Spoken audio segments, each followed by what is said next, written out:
Isangyaw ta ang pulong sa Ginoo. Isangyaw ta ang pagkamaayo sa Ginoo sa atong kinabuhi.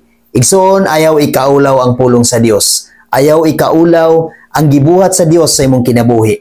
Ang mga milagro nga gibuhat sa Dios sa imong kinabuhi. Isangyaw ka na igsoon o ayaw ikaulaw ang iyang pulong.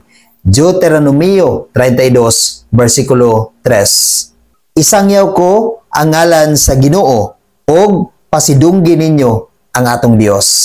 Igsoon, wala kitay lain nga pasidunggan. Wala kitay lain nga simbahon. Wala kitay lain nga alagaran dinhi sa kalibutan, kundili ang Dios lang gayod, o wala na lain pa. Ang atong Dios nga atuwa sa langit, ang atong amahan nga atuwa sa langit, o wala na lain pa. Dili ang atong amahan dinhi sa kalibutan, kundili ang atong amahan nga atuwa sa langit. Ang atong Dios nga mo'y nagbuhat sa langit ug sa yuta. Ang atong Dios nga mo'y tag-iya sa atong kinabuhi.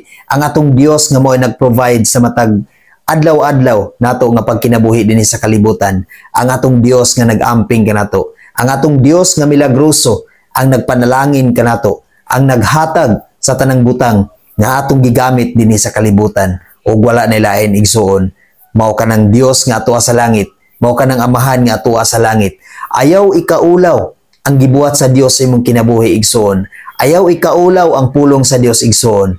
Gamita ang imong kaugalingon sa pagsangyaw ug sa paghimaya ngadto sa Ginoo. Gamita ang imong kaugalingon sa pagsimba ug pag-alagad ngadto sa Ginoo. Nga matinud-anon gayud, nga kinasing-kasing gayud, tungod kay pinaagi niya na igsoon sa imong pagbuhat niana ang Dios mahimuot gayud kanimo. Ug adunay mga milagro nga ihatag ang Dios sa imong kinabuhi.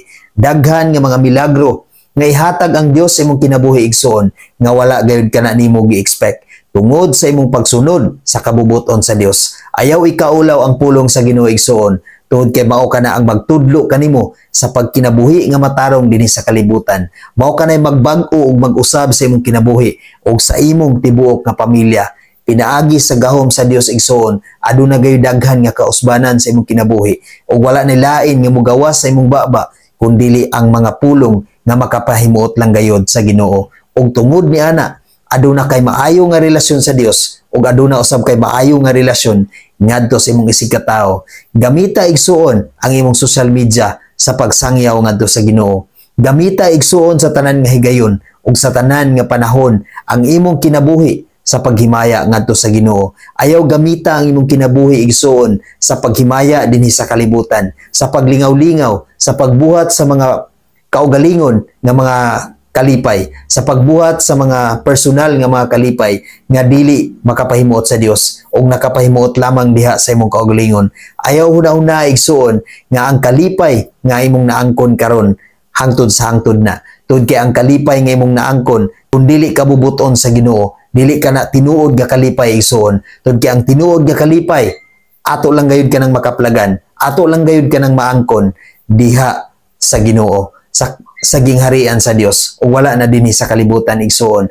Maong samtang may kinabuhi kita, ato gayud ka ng gamiton ngadto sa Ginoo, sa paghimaya ngadto sa Ginoo. Dili na to ikaulaw ang mga pulong sa Dios tungod kay mao kana ang tinuod nga kalipay. Atong isangyaw ang pagkamaayo sa Ginoo, atong isangyaw ang pulong sa Ginoo tungod kay mao kana ang kabubuton sa Dios. Mao kana ang makapahimuot sa Ginoo igsuon nga wala gayud kitay laing himayaon kundili siya lang. Maong sugod karon igsoon, ipagamit ang imong kinabuhi, ipagamit ang imong kaugalingon ngadto sa Ginoo. Amen. God bless sa tanan.